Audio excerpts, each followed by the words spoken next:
Donc la priorité, ça reste les magasins. Même si le e-commerce, c'est ça qui fait la croissance, la priorité, ça reste les magasins. Donc l'enjeu technologique, l'enjeu de digitalisation, il est bien sur le e-commerce, mais il est absolument fondamental dans les magasins. Et c'est beaucoup plus complexe sur le plan physique d'aller digitaliser un magasin que de le faire sur le monde virtuel qu'est le e-commerce. Quand tu appliques l'exigence du retail, les valeurs d'exigence du retail à l'IA et la technologie, ça oblige à l'IA et la technologie d'être beaucoup plus efficace. L'IA nous a permis de réduire de 95% ces erreurs-là. Quand tu te lances dans un processus d'agentique, 80% du boulot, c'est du processus, 20% du boulot, c'est de la tech et de l'intelligence artificielle. Une adoption globale par l'ensemble des entreprises va faire que la France devient ultra compétitive. Si on ne fait pas ça, on sera à la traîne. Et on ne peut pas être à la traîne. Bienvenue dans AI Impact, le podcast qui s'intéresse aux applications concrètes de l'IA et du machine learning dans un contexte business. Je suis Kémon Bay, fondateur et CEO de Quickscale AI. Après plus de 12 ans à déployer des solutions IA dans différents secteurs et à faire grandir des équipes, j'ai décidé de créer AI Impact. Ici, je vous emmène au cœur des projets déployés en production avec celles et ceux qui les construisent, pour que vous puissiez tirer parti, vous aussi, de leur expérience. Que vous soyez simplement intéressé par ces sujets qui montrent, que vous soyez un décideur, ou vous soyez un expert qui est déjà à la manœuvre sur ces sujets, on décortique pour vous la valeur créée, les défis, les galères et les choix techniques, organisationnels, humains derrière la réussite de ces projets. Alors installez-vous confortablement et place à l'épisode du jour. Bonjour Emmanuel. Bonjour Kémon. Merci de nous faire l'honneur de venir sur le podcast. Donc vraiment très honoré de te recevoir parce qu'on va le voir, tu as un parcours qui est vraiment inspirant, assez exceptionnel. Donc directeur e-commerce, de la transformation digitale et data du groupe Carrefour et avec énormément d'expérience, notamment en tant que dirigeant de la supply chain du groupe Casino, responsable et CEO pendant 15 ans de Cdiscount. Donc, on va voir plein de choses avec toi sur notamment les applications et les enjeux de l'IA, de la data dans le monde du retail. Donc, merci d'être sur le podcast. Et merci à vous. Est-ce que tu peux nous dire, peut-être un petit peu avant de rentrer dans ton parcours, qu'est-ce que tu aurais imaginé, rêvé, aimé faire étant petit ? Je ne m'imaginais pas du tout dans le commerce au départ. En fait, je voulais être scientifique. D'accord. Alors, c'est assez proche de ce que je peux faire aujourd'hui, mais je voulais être astrophysicien. Wow. Mais pour ça, il fallait être très fort en maths et je n'étais pas assez fort en maths. Donc, en fait, je me suis aiguillé sur la partie commerciale. Et en fait, fondamentalement, je n'étais pas un fan de ça. Et ça fait 30 ans que je suis dans le retail et je suis passionné du retail. Donc, finalement, c'était une bonne décision. Ouais. Et toujours passionné par... Toujours passionné par la physique. La physique, l'univers. Toujours passionné par ces sujets-là. Et passionné avec mon épouse. Et d'ailleurs, mes enfants sont soit ingénieurs, soit dans des parcours d'ingénieurs. Donc, voilà, il y a une relation de cause à effet souvent. Super. Et du coup, sur ces années de parcours donc, dans le groupe Casino, avant d'arriver chez Carrefour, tu vas nous expliquer un petit peu d'ailleurs la transition de ce que c'est que de passer en termes d'échelle le groupe Casino à Carrefour. Mais est-ce que tu peux nous parler un petit peu de ce qui a été pour toi des étapes un peu marquantes dans ton parcours, notamment sur... les transformations que tu as pu opérer au sein de Cdiscount, notamment à travers des enjeux tech, data. En fait, j'ai fait 27 ans chez Casino. Il y a eu 3 passages. Il y a eu un premier passage à l'international où j'ai découvert le monde du retail parce que j'ai eu des fonctions logistiques en hypermarché, aux achats, à l'IT, donc dans une filiale qui était grosse, mais finalement pas tant que ça, parce qu'on était 5-6 000, on avait une trentaine de magasins. Puis après, il y a eu une deuxième grosse expérience en rentrant en France qui a été une expérience managériale. D'accord. Je me suis retrouvé très tôt à la tête de la logistique, donc il y avait 5000 personnes, donc c'est managérialement important. Et puis après, il y a la troisième expérience qui est celle de Cdiscount, qui est la plus longue, qui dure 15 ans. Ouais. Et là, vous êtes un CEO de plein exercice, coté aux États-Unis à un moment donné, à partir de 2015, et avec une mission quand même dans un monde qui a énormément changé. Vous arrivez dans une boîte commerciale, Cdiscount, qui était un Internet, qui est un e-commerçant, mais qui migre et que vous faites migrer vers une dimension technologique forte parce que le monde bouge. Vous allez vers les marketplaces, vous allez vers le retail média. Et donc, il y a un mouvement stratégique qui est majeur pendant ces 15 années-là. Okay. Et ça a été une transition qui s'est imposée du fait de voir des acteurs concurrents faire cette migration-là, ou en fait, c'était une conviction avec laquelle tu es arrivé de dire, en fait, il faut changer l'ADN, la culture de la boîte et la migrer vers cet ADN tech parce que en fait, c'est comme ça qu'on pourra scaler et prendre des parts de marché. Comment tu as pu convaincre En fait, au début, quand j'arrive en 2008, l'essentiel, c'est de préserver l'ADN de la marque. Parce que la marque, elle fait 800 millions d'euros, le site fait 800 millions d'euros. Et donc, il y a des choses qui ont réussi. C'est le leader en France. Donc, c'est important de préserver l'ADN. C'est-à-dire les prix bas, la dimension pirate commerciale. Ouais. Mais très vite, au bout de 2-3 ans, on s'aperçoit que face à Amazon notamment qui arrive, il y a un sujet de modèle économique, de capacité à croître et de modèle économique. Et on voit un peu les modèles économiques autour. Et les modèles économiques, c'est l'essor des marketplaces. Ce qui est un vrai sujet, parce que quand vous êtes un retailer 1P, comme on appelle, vous avez votre propre identité. Et le fait de rentrer une marketplace, vous avez peur pour votre image prix. C'était une peur qui n'était pas fondée. Donc, c'est le démarrage des marketplaces. Et très vite après, arrive le retail média. C'est-à-dire comment vous monétisez. Parce que vous avez un sujet qui est majeur, qui est vous devez croître sur des modèles économiques extrêmement faibles en marge et toujours investir en marketing, toujours investir en technologie. Et donc, il faut des relais de rentabilité. Et ces relais de rentabilité, c'est la marketplace, c'est le retail média, et puis à la fin même Octopia, qui est du B2B, de la vente de technologie à la fin. Est-ce que tu peux expliquer pourquoi, par exemple, la marketplace est justement un relais de rentabilité, en quoi ça induit moins de coûts justement pour une boîte comme celle-ci? La différence entre ce qu'on appelle la marketplace, donc le 3P, third party, et le 1P, qui était le first party, c'est le niveau de marge. Quand vous achetez des produits, que vous les stockez et que vous les revendez, votre marge est relativement faible et en plus, vous avez des coûts à supporter. Bien sûr. Quand vous êtes en marketplace, vous êtes un passeur. Quelqu'un vient vendre chez vous, vous prélevez une commission, mais finalement, vos coûts sont très faibles. Donc, vous arrivez très vite avec une marge sur EBITDA, sur cette activité-là, de l'ordre de 10%. Alors que sur le reste, fondamentalement, en e-commerce, s'il y a des gros acteurs, on perd de l'argent. Donc, en fait, le modèle économique ne tourne qu'en attirant les clients sur des produits à prix extrêmement compétitifs, mais des clients qui vont aussi acheter en marketplace sur des produits beaucoup plus rentables. Okay, première étape. Et après, vous avez le retail média. À partir du moment où vous avez entre 15 et 18 millions de visiteurs uniques par mois, 2 millions de visiteurs par jour, vous avez cette capacité à monétiser votre audience auprès des marques. Et du coup, sur ces enjeux d'acquisition client, pour ensuite faire de la recommandation et faire grossir le panier, c'est là qu'on voit bien aussi les applications peut-être de l'IA, du machine learning. À quel moment, chez Cdiscount, vous avez commencé à vraiment mettre ces sujets sur la table de façon sérieuse et avoir des use cases en production? Ça démarre 2014-2015. Les premiers usages d'IA. Et c'est pas parce que c'est la mode, c'est pas parce qu'il faut le faire, c'est parce que ça devient une nécessité. Et la première nécessité, c'est les sujets de moteur de recherche. C'est-à-dire, vous êtes en marketplace, les vendeurs vous postent des centaines de milliers d'articles, millions, 10 millions, 20 millions, 30 millions, 50 millions, et vous vous apercevez que technologiquement, votre moteur n'arrive plus à gérer, à optimiser les requêtes et les résultats pour les clients. Et donc là, on rentre dans ce qui s'appelle à l'époque pas l'IA, mais la data science, machine learning, deep learning. Vous rentrez là-dedans et vous êtes obligé d'avoir. Donc, on développe des algorithmes qui nous permettent d'améliorer les résultats de recherche pour les clients. Ça a démarré comme ça. D'accord. Donc, sur la partie et après, vous l'étendez. Ouais. Du CRM, du retail média, de l'acquisition client sur les moteurs de recherche sur Google, et vous l'étendez. Mais ça a démarré par les sujets, par une contrainte en fait au départ, pour résoudre un problème. Très, très intéressant. Et là se pose aussi la question de se dire en fait qu'est-ce qu'on fait? Est-ce qu'on construit in-house des capabilities pour se dire en fait c'est différenciant d'un point de vue stratégique et du coup on met de l'effort interne pour adresser ces sujets, ou est-ce qu'on ne va pas chercher des solutions de marché qui peut-être en termes de recherche intelligente font déjà une partie du job? À l'époque, la réponse, elle est simple, en fait. Il n'y a pas de solution de marché. Il n'y a pas de solution de marché qui, et technologiquement, sache fonctionner à l'échelle. À cette échelle, sur de tels niveaux de volume. Ouais. Donc, en fait, on décide de le développer en interne. Et à partir du moment où on développe ce savoir-faire interne, on l'étend. Et il y a des moments où vous prenez des startups. Mais les startups, vous les faites rentrer sur des sujets qui sont périphériques, qui ne sont pas cœur.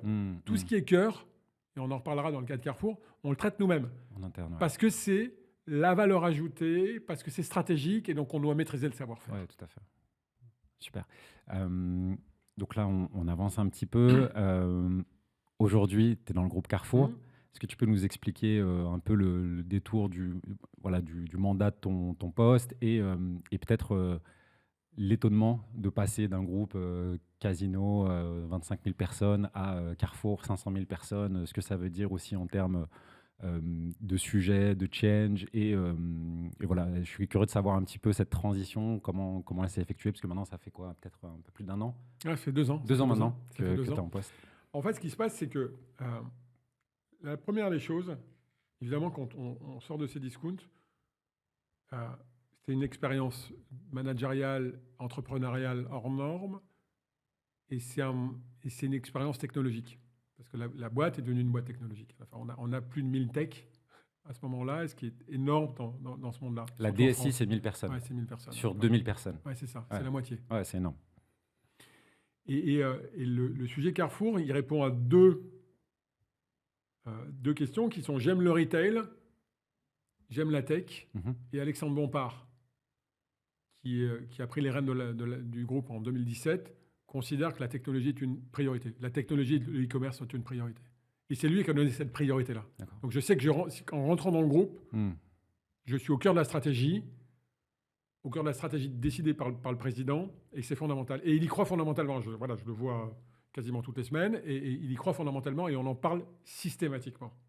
Donc il a ça au fond de lui, et il comprend très vite, il a compris très vite qu'à un moment donné, c'était absolument clé pour les boîtes de retail. Et d'ailleurs, on le voit dans l'article des Échos paru hier, et ça titre: les retailers deviendront des boîtes de technologie, des sociétés de technologie. Ouais.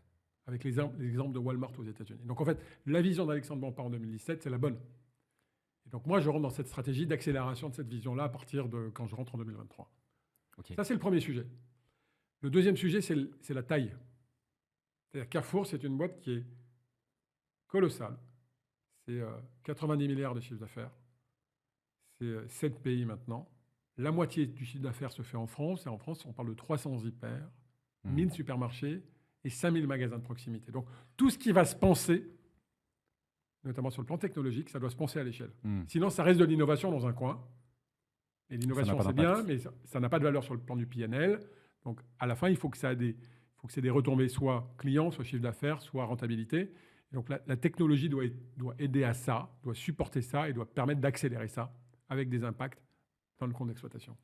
C'est intéressant. Et malgré le fait que tu es directeur e-commerce, transformation digitale data, c'est l'idée de dire que le e-commerce, ça peut être la locomotive de ces initiatives tech IA, mais le périmètre de ces innovations ne doit pas se circonscrire à ce terrain de jeu parce que le volume d'affaires est ailleurs et en magasin. Dans le périmètre, il y a le e-commerce, il y a la partie informatique, l'IT, il y a l'intelligence artificielle et il y a le retail média.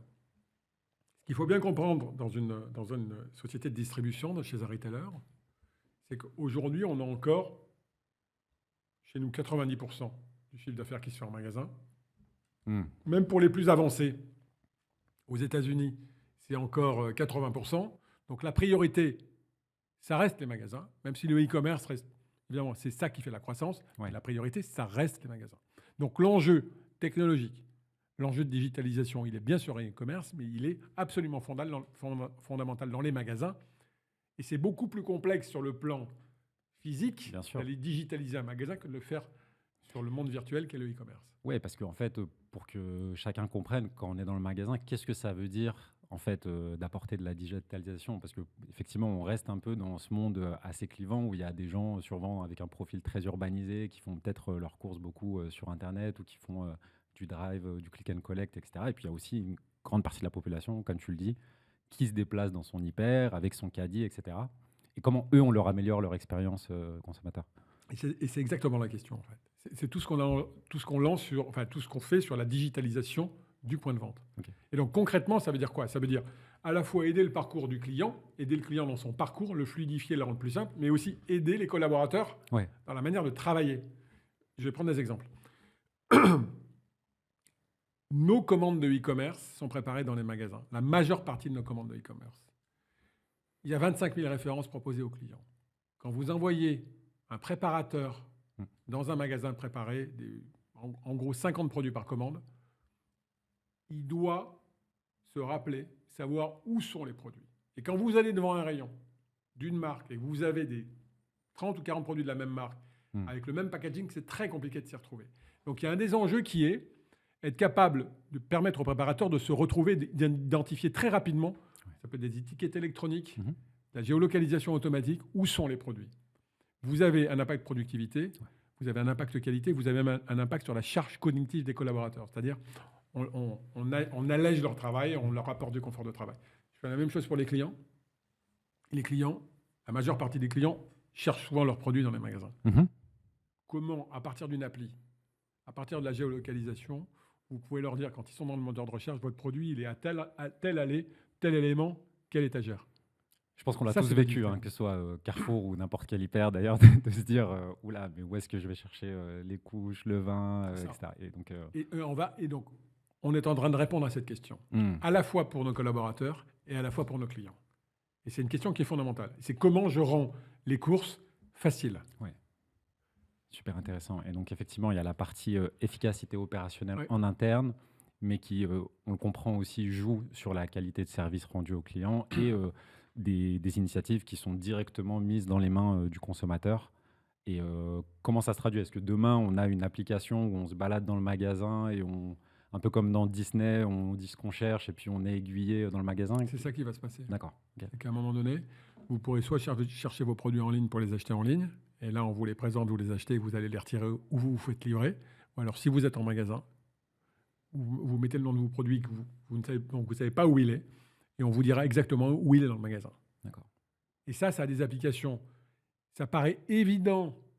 On se dit, est-ce que c'est vraiment utile en alimentaire quand je cherche du chocolat ou les produits que je cherche naturellement, mais quand vous allez dans les produits frais, que les assortiments sont très longs, quand vous allez en non alimentaire, dans le monde du bricolage, dans le monde du petit électroménager, pour retrouver vos produits, c'est absolument fondamental pour alléger la partie client. Bien sûr. Super intéressant. Et du coup, la partie e-commerce là-dedans, on l'a vu, c'est des enjeux qui sont quand même assez singuliers, la partie magasin de la partie e-commerce, même si ça se rejoint. Comment, d'un point de vue organisationnel, chez Carrefour, vous adressez ça? Est-ce que, d'un point de vue équipe digitale, IA, on a centralisé les compétences, ou est-ce que c'est un setup décentralisé et fédéré avec des équipes qui sont spécialisées par ligne métier ou par géographie? Comment en fait, tout ça déjà, s'opère? chaque géographie est autonome. D'accord. Parce que chaque pays est différent. Le navire amiral de Carrefour, c'est la France. C'est la moitié du chiffre d'affaires. Ouais. Le deuxième pays, c'est le Brésil. Le troisième, c'est l'Espagne en termes de taille. Le Brésil est sur un modèle économique qui est très différent puisque c'est du B2B, c'est du cash and carry. Donc en fait, c'est sur des modèles économiques qui sont différents, les modes opératoires qui sont différents. Donc à la fin, vos systèmes d'information sont différents. Les clients que vous adressez sont différents. Donc les processus vont être différents. Donc ce qu'on va faire, moi j'ai la responsabilité de la totalité des pays, il y a des équipes autonomes dans chaque pays. Ce qu'on fait passer, c'est les best practices. On s'assure que les managers sont de très bon niveau, parce que ça, c'est la première des conditions. Et après, on va faire passer des best practices sans obliger. En disant, voilà ce que l'Espagne fait, voilà ce que le Brésil fait, voilà ce que la France, la Roumanie font.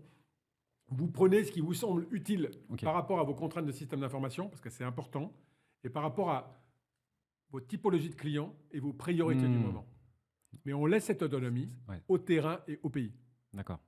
Et il y a vraiment cette responsabilisation en partant du principe que c'est eux qui connaissent le mieux leur marché et donc leurs contraintes. Oui, parce que si vous remontez d'un cran, le marché du retail n'est pas un marché qui est mondial. Le marché du retail, c'est un marché multilocal. L'organisation du retail en Espagne n'est pas celle de la France. La France, vous avez une densité de magasins qui est très élevée, vous avez le phénomène des indépendants. Vous allez en Allemagne, vous vous retrouvez avec les hard discounters. Ouais.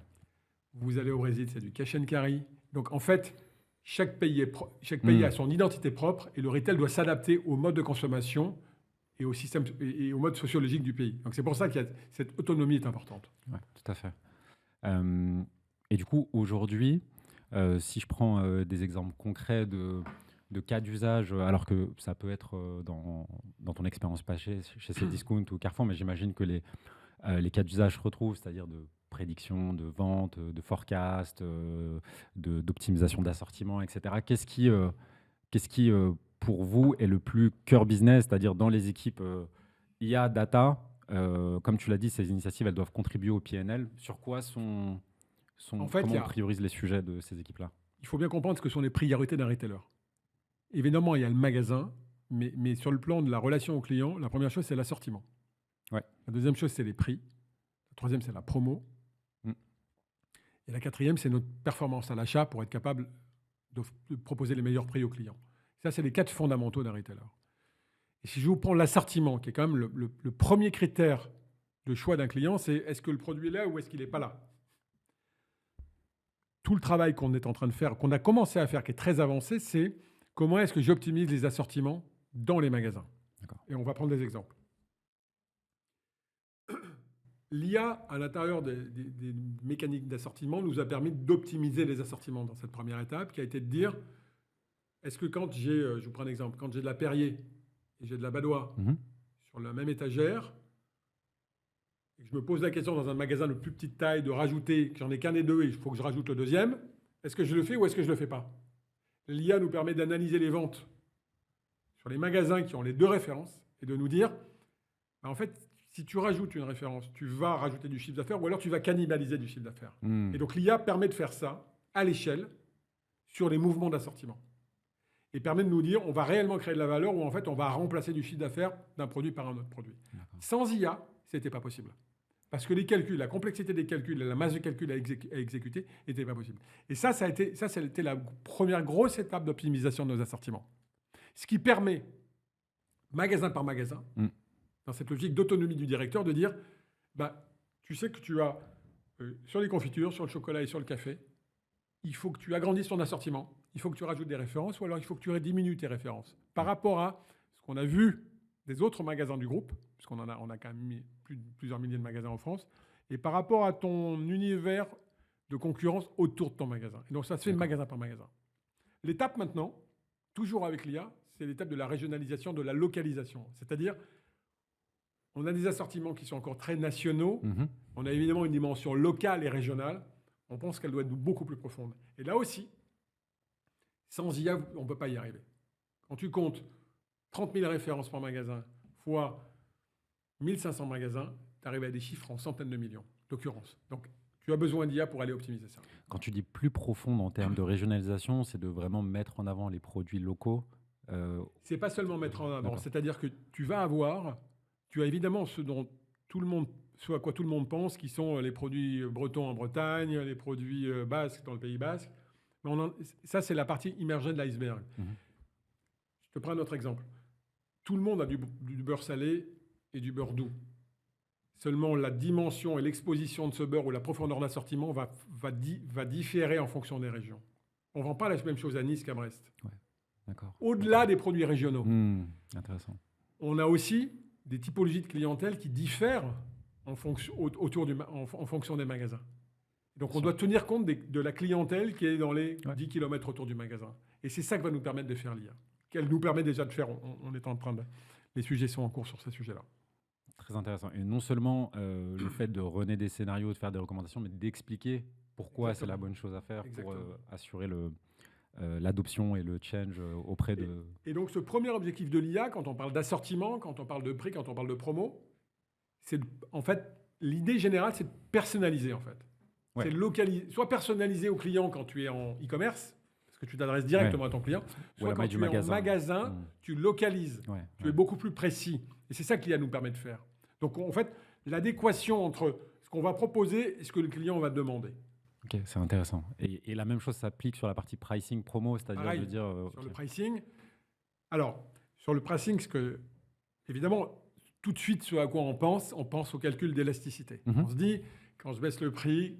L'effet sur les volumes. Ouais. Ça, l'IA nous a permis d'avancer, mais les algorithmes historiques qui existaient avant l'IA étaient déjà assez élaborés. Non, ce qui a permis de faire l'IA dans le pricing, quelque chose que personne ne voit, qu'on voit en tant que client, mais que personne n'imaginait, c'est ce qu'on appelle les liens entre les produits. Tu as en fait un produit, il rentre dans une gamme. Tu as le 250 grammes, le 500 grammes. Et évidemment, on sait tous que le 500 grammes ne peut pas être plus que 2 fois plus cher que le 250 grammes. Mais on sait tous aussi que le 250 grammes de la marque nationale ne peut pas être plus de 20% plus cher que le 250 grammes de la marque distributeur, mais que le 250 grammes de la marque nationale doit être positionné à tel prix par rapport aux concurrents d'à côté. Donc à la fin, tu as toute une série de liens entre les produits qui manuellement n'étaient pas gérables. Ouais, okay. L'IA nous a permis de réduire de 95% ces erreurs-là. Ce qui fait que toi, client, quand tu arrives dans le rayon, tu ne te dis pas Non, mais les 500 Il y a grammes des de gruyère incohérences. râpée Ouais. sont deux fois et demi plus chers que le 250 grammes. Non, mais qui sont ces gens qui font les prix? Ouais. D'accord, c'est aussi de pouvoir mettre ces contraintes dans les Exactement. systèmes Et ça, d'optimisation. sans IA, tu peux pas. Bien sûr. Ça, Ouais. sans IA, tu peux pas. La promo,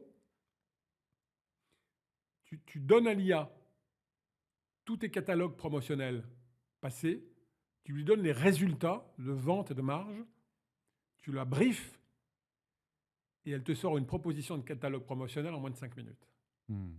Là où il fallait plusieurs jours, voire plusieurs semaines pour bâtir ce qu'on appelle un chemin de fer promotionnel. Sur une catégorie de produits Non, ou sur tout le catalogue. sur où il y tout a le 400 catalogue. produits. Ok. Et elle te dit, il faut telle unité de besoin. Donc, il faut que tu aies 2 plaquettes de chocolat, 3 paquets de café. Après, tu iras décider quel type de produit tu vas Ce mettre. qu'on appelle la mécanique promo. Exactement. Donc, elle te propose les produits, les unités de besoin et les mécaniques. Mais quel temps gagné?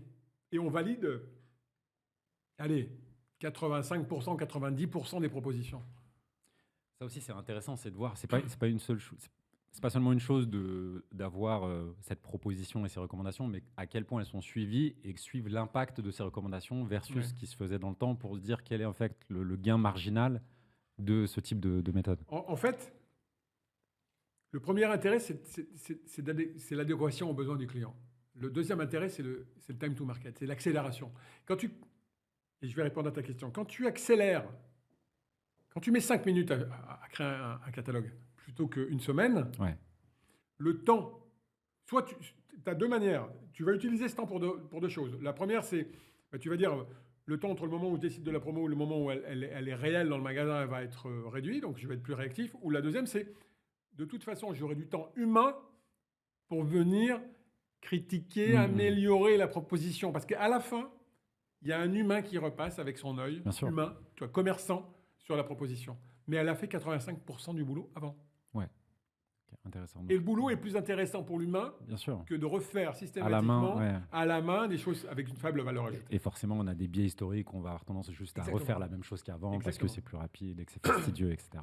Ok, super intéressant. Et du coup, le fait d'avoir ce suivi entre la recommandation, IA, on va dire la décision finale du commerçant, on peut suivre la performance et se dire, en fait, oui, on a des vrais gains sur la pertinence des promotions qu'on fait, la durée de ces promotions, les effets effectivement de cannibalisation qu'on évite. Le sujet de la mesure de l'efficacité de ce qu'on fait en IA, il est majeur en fait.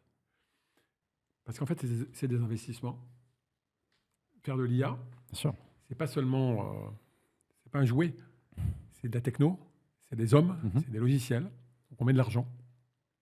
Et donc si on met de l'argent, il faut qu'il y ait un retour sur investissement. Sinon, tu augmentes tes coûts. Et donc ce sujet de la mesure, on y est extrêmement attaché.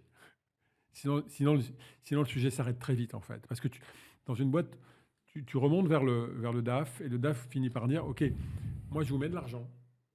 C'est quoi le retour? S'il n'y a pas de retour, on arrête de mettre de l'argent. Surtout dans la grande ou des secteurs à faible marge, comme tu évoquais au départ. Et donc, il y a une mesure qui est très précise, qui est en fait, qui part des data scientists, qui propose un instrument de mesure qui est validé par les contrôleurs de gestion. Et donc, c'est les contrôleurs de gestion qui tamponnent la mesure, qui tamponnent les résultats à la fin. Donc, c'est un binôme, en fait, qui va mesurer, qui va tamponner les résultats. Et donc, l'augmentation de chiffre d'affaires ou l'augmentation de marge, qui sont les principaux inducteurs. D'accord. Et ça, c'est fait à la fois sur la phase de cadrage de bulle, de dire, voilà le B-case, nous, on imagine qu'avec cette initiative, si on la passe à l'échelle, on va faire tant de gains. Et après, c'est suivi dans le temps avec le contrôle de gestion. Est-ce que la promesse de valeur est bien tenue par rapport à ce qui est... S'il n'y a pas d'objectif, tu ne sais pas où tu vas, ça ne marche pas. Et si tu as un objectif et que tu ne mesures pas, tu ne peux pas progresser, tu ne peux pas savoir où tu es, donc en fait, ça finit nulle part. Et je pense qu'il y a d'autres secteurs d'activité qui ont beaucoup à apprendre du retail, justement, dans ce cadre-là. C'est qu'on voit beaucoup d'équipes data science dans plein de secteurs d'activité qui, parce qu'effectivement, ils sont peut-être dans des secteurs où les marges sont un peu plus larges, ont des initiatives, et pas certaines à l'échelle, mais n'ont pas cette mesure hyper fine et traquée, en fait, du gain apporté versus le coût forcément de ce que c'est que de build et de run ces outils, ces métriques, etc. Bien sûr, et moi je pense que le retail, la culture du retail, va faire énormément de bien sur la partie technologique et IA, parce qu'en fait, les retailers, le modèle économique du retail qui repose sur la masse, sur la taille, sur des marges qui sont faibles unitairement, mais mises à l'échelle qui deviennent importantes après en masse. Quand tu appliques l'exigence du retail, les valeurs d'exigence du retail à l'IA et la technologie, ça oblige à l'IA et la technologie d'être beaucoup plus efficaces. Ouais, complètement. Parce qu'à la fin, tu ne peux pas te payer des choses trop chères, en tout cas qui n'ont pas de retour. Très bien, on a parlé pricing promo, assortiment. Est-ce qu'il y a d'autres cas d'usage comme ça que tu as Bien envie sûr, d'évoquer? en fait, il y a plusieurs cas d'usage. Si je reviens dans la partie, si je remonte d'un cran, le rôle dans une société de distribution, tu ouvres des magasins. On en ouvre plusieurs centaines par an. Savoir quel magasin tu vas ouvrir, où est-ce que tu vas l'ouvrir, c'est un long travail. Aujourd'hui, ça nous prenait 2 mois pour faire une étude.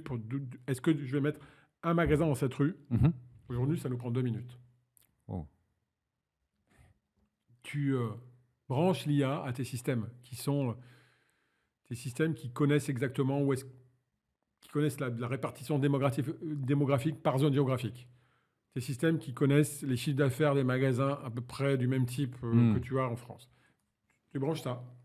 L'IA te sort une note de synthèse de 4 pages et te dit faut y aller voilà ou pas. le BP, voilà le chiffre d'affaires, voilà les marges, voilà vous y allez ou vous y allez pas. Okay. Enfin, elle te donne une vision très neutre et factuelle, qui a beaucoup plus de valeur, parce qu'en plus, elle est neutre et factuelle. Donc après, tu peux décider d'y aller, même si l'IA te dit de ne pas y aller, ou tu peux décider de ne pas y aller dans le cas contraire, mais en tout cas, tu as quelque chose de très froid qui te donne les résultats.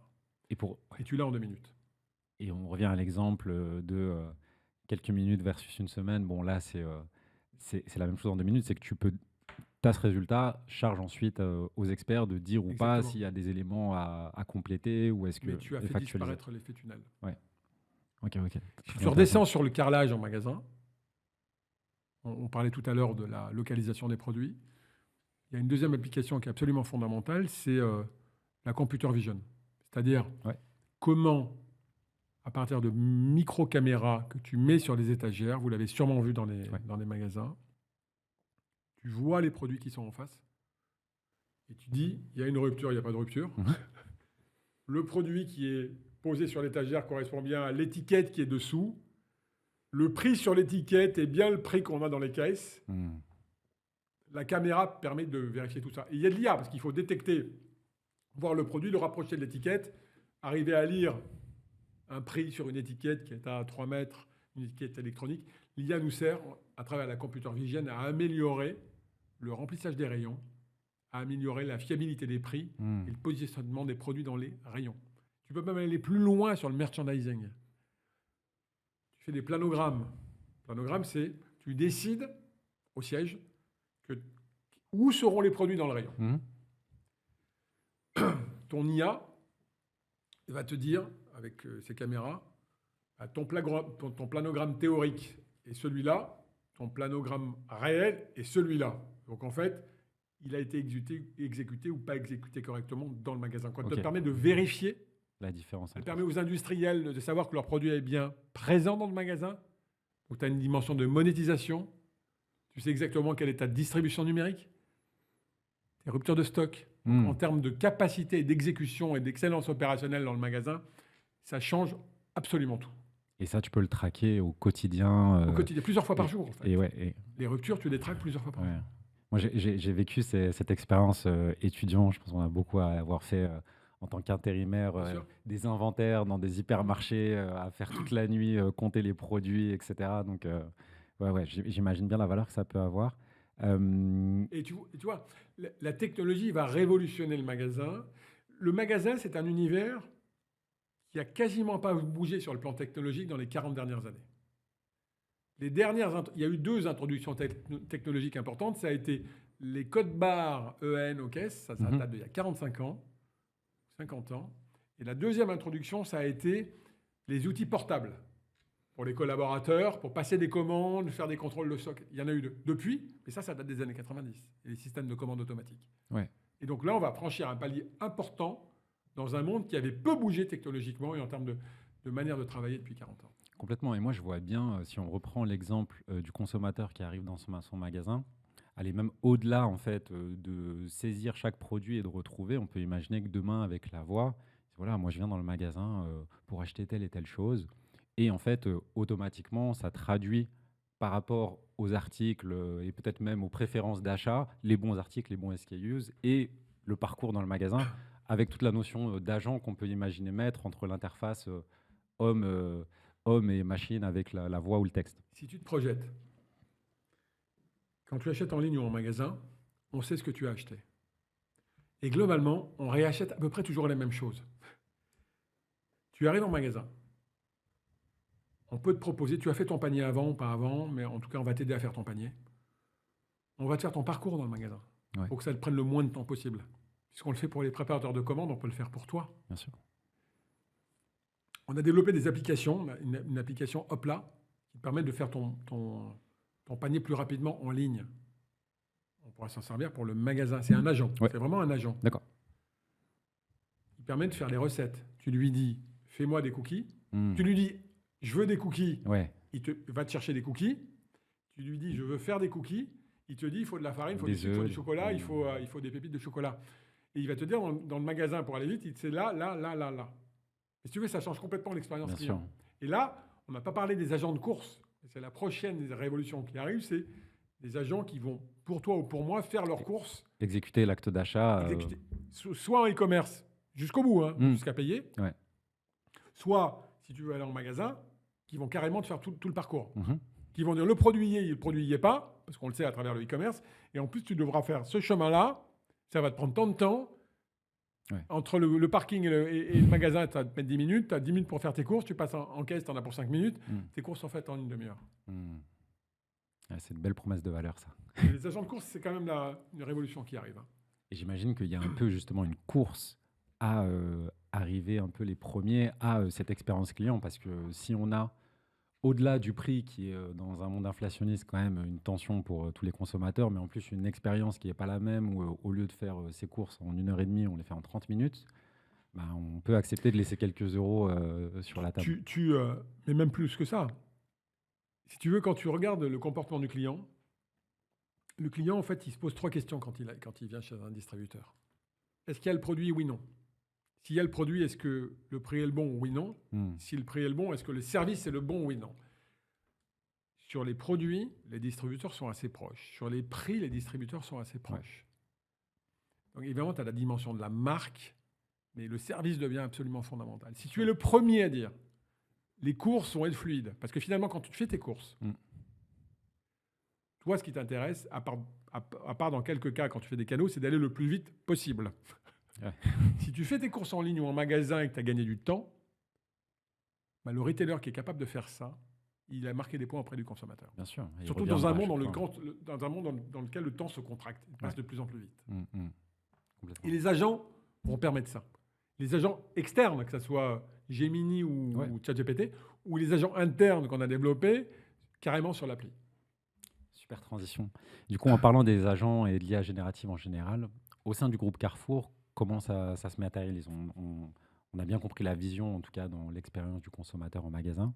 Est-ce qu'il y a déjà des prémices d'application qui se font alors à la maille individuelle du collaborateur via des assistants ou dans certains process métiers où on a déjà commencé des expérimentations sur ce type de solution? Il y a 2 types. Là, on rentre dans la troisième... dans le troisième ère de l'IA. Il y a eu l'IA prédictive, l'IA générative il y a 3 ans, et puis on rentre dans l'agentique. Il y a les agents de course qui vont être une révolution pour les clients. Et après, il y a les agents pour les collaborateurs. Les agents pour les collaborateurs, ils ont un intérêt pour l'ensemble de la société, c'est qu'ils vont réduire les temps d'exécution des tâches à faible valeur ajoutée. Je te prends un autre exemple. On parlait de promotion tout à l'heure et de construction du catalogue. On a maintenant des agents qui relisent ce catalogue et qui corrigent le catalogue. Ça paraît tout bête, mais un catalogue dans lequel il y a 400 produits, dans lequel il y a un libellé, il y a une photo, il y a au moins 4 relectures. On s'assure que la photo est la bonne, que le libellé correspond bien à la photo, que le libellé correspond bien à toutes les mentions légales obligatoires, que le libellé correspond bien à ce qu'on a dans les bases de données. Et donc, notre agent, il fait quoi? Tu le vois, on le voit fonctionner. Il prend le catalogue, tu as une colonne, tu as les libellés, tu as la colonne des côtés, tu le vois corriger. Il te dit non, là tu as mis 0,5 litres, c'est pas 0,5 litres, c'est 5 litres. Là tu m'as mis chocolat vanille, non, c'est pas chocolat vanille, c'est 40% de chocolat, 60% de vanille. Et il corrige. Si tu veux, le temps est extrêmement ramassé. Et on traite tâches à faible valeur ajoutée, on va pouvoir demander aux personnes qui faisaient ça de faire autre chose, des tâches à plus forte valeur ajoutée. Et ça, on a plusieurs use cases en cours aux équipes du siège pour faciliter un peu toutes ces pratiques. Ouais. Et ça, tu l'as dit dans le catalogue, mais ça vaut aussi sur la partie e-commerce, de pouvoir compléter, modifier les fiches produits et s'assurer qu'elles soient... Compléter les fiches produits, c'est fondamental. Mais tu peux même l'avoir à la finance. Une clôture comptable.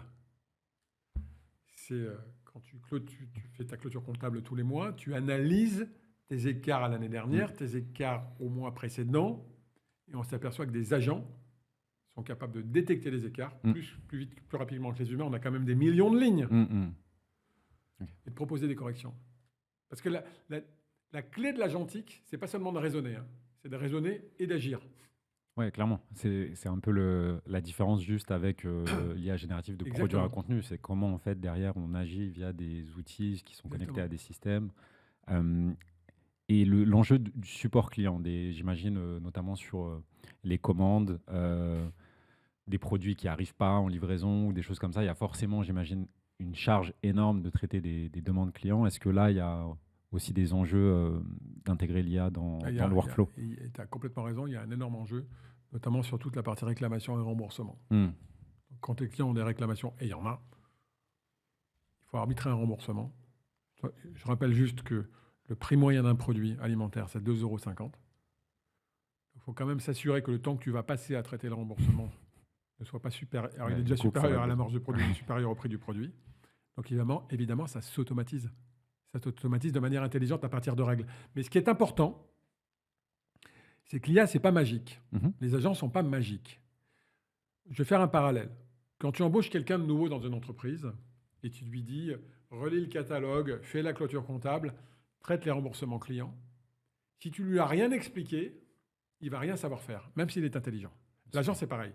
Il faut que tu lui donnes les règles, il faut qu'il apprenne, donc il faut qu'il y ait des procédures, qu'il puisse les ingurgiter les pratiques. Donc en fait, tu as en amont de ça l'obligation d'avoir défini tes processus, expliquer comment ça marche. Sinon, l'agent va faire ce que quelqu'un de débutant fait, c'est-à-dire n'importe quoi. Tu n'as pas expliqué. Donc tu dois le former. Et donc, ce n'est pas magique, et je le dis pour tous les gens qui vont nous écouter, c'est-à-dire que quand tu te lances dans un processus d'agentique, 80% du boulot, c'est du processus, 20% du boulot, c'est de la tech et de l'intelligence artificielle. Mais il faut avoir revu tes processus avant. Complètement. Et c'est vrai qu'on parle beaucoup et sûrement trop de toute la partie un peu shiny que sont les modèles, mais qui vont devenir des commodités parce que tout le monde a accès au même modèle. La différence va se faire sur effectivement la qualité, comme je l'ai dit, de ta donnée à travers les procédures, l'accès à l'information, comment elle est structurée, pour aller plus vite que les autres sur le fait de pouvoir faire aux agents ce que tu as envie de faire dans les bonnes conditions. Tu l'as dit, les LLM, ça va devenir une commodité. Est-ce que celui-là est meilleur que celui-là? Je ne suis pas sûr que ça fasse la différence à la fin. La clé, c'est est-ce que ta donnée de base, ta sémantique en plus, est correcte? Est-ce que tes données sont correctes? Et deux, est-ce que tes processus sont clairs? Si tu as ça, tu peux arriver à mettre de l'agentique. Si tu n'as pas ces deux fondamentaux-là, tes agents vont faire parce que tu en attends. Top, on a pas mal parlé du retail, etc. Moi, je suis très intéressé d'avoir un peu ta vision sur les implications de l'IA dans la société de façon plus large, alors dans le monde de l'entreprise, et là où tu vois, où le monde se dirige. Alors à 3-5 ans, c'est toujours des questions ça évolue tellement vite, mais si tu as comme ça à la fois des convictions très intéressantes de les avoir et aussi des conseils peut-être à donner à des personnes comme toi qui sont en position assez stratégique sur des sujets d'IA, quels conseils tu pourrais leur donner? La première des choses, c'est que l'IA, c'est une révolution. C'est encore très tôt pour dire si ça va être une révolution plus importante que l'Internet, que l'informatique ou que l'électricité. Non, ce qui peut être sûr, par contre, c'est que c'est un accélérateur économique. Parce que toutes les révolutions que j'ai évoquées juste avant, elles sont des accélérateurs. Internet est un formidable accélérateur, l'informatique aussi, et elle s'inscrit dans cette dimension-là. Donc, c'est une révolution, et finalement, ces révolutions passées, elles ont... Il ne faut pas en avoir peur. Il ne faut pas avoir peur de l'IA. Bien sûr, les gouvernements vont encadrer. Et moi, je suis un optimiste, allez, réaliste optimiste sur ce que ça va nous permettre de faire. Parce qu'on a parlé du retail, mais il y a la santé, mais il y a énormément de choses. Il y a l'éducation, il y a énormément de choses, si on les maîtrise correctement, qui vont faire progresser la société. Donc ça, c'est fondamental. Et la France et l'Europe ont des rôles qui sont importants à jouer. Alors, il y a des combats sur lesquels on est en retard. C'est le combat technologique. Ouais. Pour le coup, outre-Atlantique ou en Asie, ils sont plus avancés que nous, même si on a des boîtes qui ne les méritent pas, hein, comme Mistral, mais c'est toujours un sujet de mise à l'échelle. Mais je pense qu'on a une bataille qu'on mène bien et qu'on peut gagner, qui est la bataille de l'adoption. Parce que la technologie est une chose, l'adoption dans les entreprises, l'adoption dans la société en est une autre. Et quand on écoute un peu les sociétés de conseil qui ont une vision un peu mondiale des sujets, disent que l'Europe, et notamment la France, est avancée en termes d'adoption.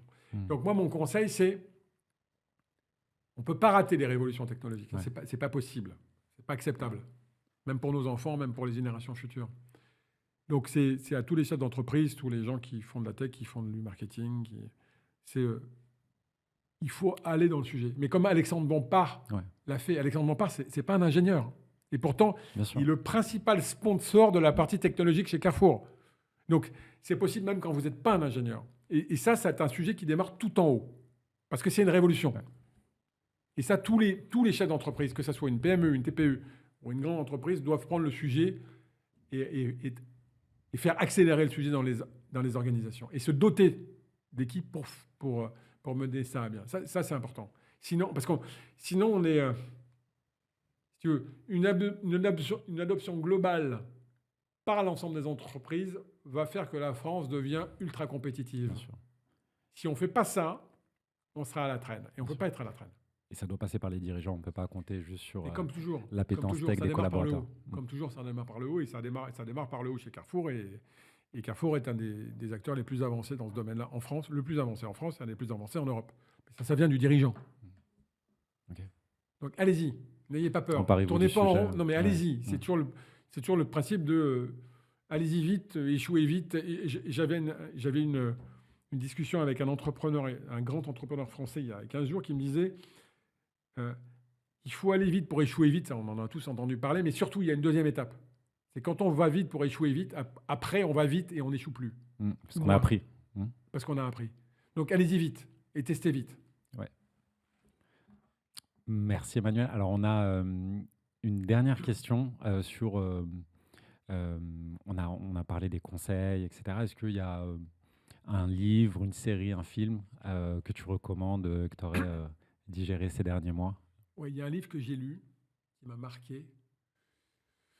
Alors, il était très lié au monde de l'entreprise. Désolé, ça ne vous sortira pas du monde de l'entreprise. C'est un livre qui a été écrit par les fondateurs d'Aramis Auto. C'est un livre qui s'appelle « Réussir en équipe ». Bon, le titre n'est pas top, mais le livre est top.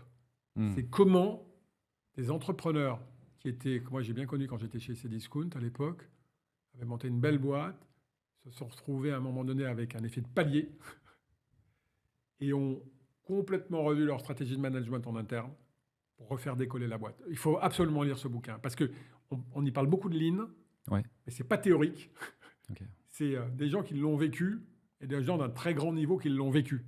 En fait, à la fin, il y a deux grands... J'ai lu beaucoup de bouquins de stratégie et de management. Il y en a deux qui m'ont marqué en 25 ans. Il y a celui-là.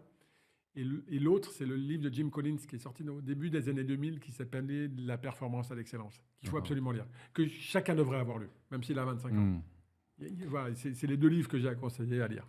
Ça, du coup, ça m'invite à une autre question. J'en profite de t'avoir. C'est est-ce qu'il y a des habitudes que tu mets en place dans ton quotidien et qui, pour toi, sont un peu les facteurs clés de succès? Alors, ça peut être des choses très pragmatiques et très opérationnelles ou juste des réflexes de, je sais pas, de faire du sport le matin, etc. Est-ce qu'il y a des choses que tu systématises et qui sont bénéfiques pour toi? Quand vous êtes... Moi, j'ai été dirigeant longtemps. Je suis un des dirigeants de Carrefour, même si je ne suis pas le patron, mais je suis un des dirigeants de Carrefour. Quand vous êtes dirigeant, dans le passé, on était coté en bourse au Nasdaq. C'est super exigeant. Donc, la priorité des priorités, c'est l'hygiène de vie. Un dirigeant, c'est un sportif de haut niveau. S'il n'a pas d'hygiène de vie, ça ne marche pas. L'hygiène de vie, ça commence, la première des choses, mais je dis à mes équipes, ça commence par le sommeil. s'il n'y a pas de sommeil, il n'y a pas d'hygiène de vie, le cerveau ne fonctionne plus correctement, le corps ne fonctionne plus correctement. Donc, ce que je dis à tout le monde, et ce que j'ai répété à mes enfants, qui sont maintenant plus des enfants, qui sont encore mes enfants, mais qui sont grands, c'est s'il vous plaît, couchez-vous tôt. Dormez, s'il vous plaît. Sinon, ça ne se passera pas bien. La deuxième, c'est le sport. Pas seulement le sport, faire un effort pour faire un effort. Il y a dans la dimension, évidemment, on parle de muscles, on parle de cardio, mais la dimension de mobilité. Moi, j'ai plus 25 ans, j'en ai 54. Tout ce qui se développe autour de la reprogrammation neuroposturale, ce que tu fais avec tes yeux, avec tes oreilles, la mobilité, la proprioception, ça c'est fondamental. Et c'est un des seuls moyens de rester jeune et efficace. Et comment tu travailles ça? Parce que là... J'ai un coach. D'accord. Okay. J'ai un coach. Depuis 10 ans, j'ai un coach. Mais sans ça, tu peux pas. Il n'y a pas un dirigeant qui progresse sans se faire aider. Ça n'existe pas. Ouais. Ça n'existe pas. Soit dans son métier de dirigeant, dans un sport qu'il va pratiquer, on a besoin de meilleur que soi, de plus grand que soi pour se faire tirer par le haut. Et on ne progresse pas tout seul. Ça n'existe pas. Donc, être intentionnel dans son hygiène de vie, bien dormir et se faire accompagner. Okay. Super. Merci Emmanuel, merci pour ton temps. Merci beaucoup. Super. À très vite. Merci. Merci d'avoir écouté cet épisode d'AI Impact. Si cet épisode vous a plu, n'hésitez pas à liker, mettre 5 étoiles, commenter et à partager autour de vous. Si vous avez la moindre question, vous pouvez me contacter sur LinkedIn ou nous retrouver sur le site quickscale.ai. On se retrouve très vite dans un nouvel épisode d'AI Impact. D'ici là, restez curieux, restez lucides et surtout, mettez l'IA au service de vos projets.